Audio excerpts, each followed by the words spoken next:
талап бар деген қара етік киген. Ақ полоскасымен.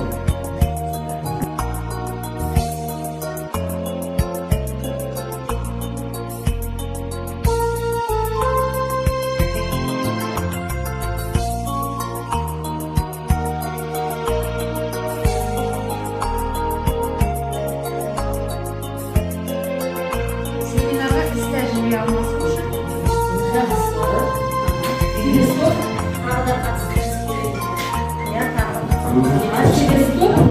коучинг барысында не үйрендіңіз? Бұл жерде көптеген әдіс тәсілдер үйрендіңіз. ұйымдастыру үшін атсалысып, бұлда әдіс тәсілдермен бөлісіп жатырсыз. Мұғалімдерді тоже белсенді әрекетпен еңбек жатырсыз. Бұл да жақсы.